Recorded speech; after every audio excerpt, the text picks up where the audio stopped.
আলু দিয়ে ডালের পাকুড়া তৈরি করেছিলাম।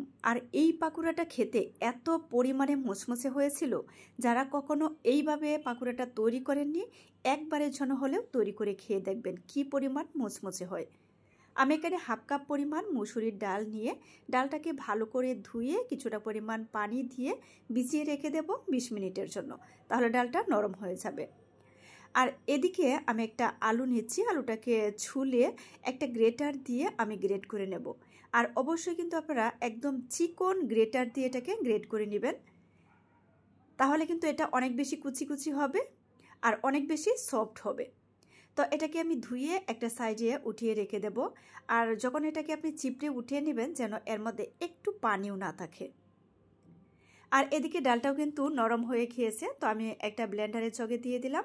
এটাকে আমি ব্লেন্ড করে নেব, একদম শুকনো শুকনো করে এটাকে ব্লেন্ড করতে হবে আর আধো ভাঙা করে ব্লেন্ড করে নিতে হবে, একদম মিহি করা যাবে না। তো একটা বাটির মধ্যে উঠিয়ে নিচ্ছি আর আমি যে আলুটা কুচি করেছিলাম সেটাও দিয়ে দিচ্ছি। এর মধ্যে দিয়ে দিচ্ছি পেঁয়াজ কুচি। পেঁয়াজ কুচিটা একটু পরিমাণে বেশি দিবেন। তো এখানে আমি কাঁচামরিচ কুচি দিয়ে দিলাম, স্বাদ মতো লবণ, মরিচের গুঁড়া দিয়ে দিচ্ছি, হলুদের গুঁড়া দিয়ে দিচ্ছি, আর এখানে ভাজা জিরার গুঁড়া দিয়ে দিলাম। তো এখানে আমি দিয়ে দিচ্ছি চালের গুঁড়ো, তাহলে এটা অনেক বেশি মুচমুচে হবে।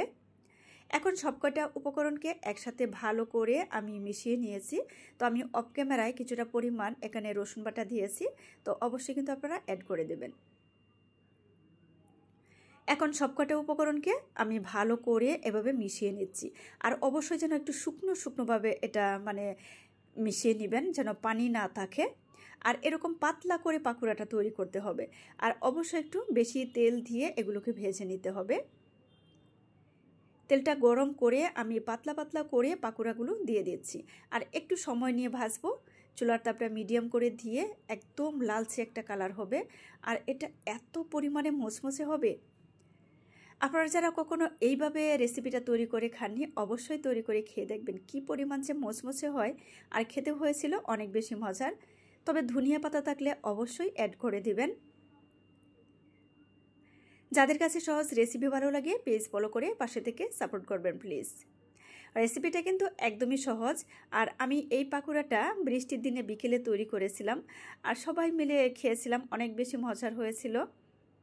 তো লালচে একটা কালার করে আমি সবকটা পাকুড়াকে তেল ঝরিয়ে নামিয়ে নিচ্ছি। আর সেমভাবে আমি সবকটাকে ভেজে নিলাম।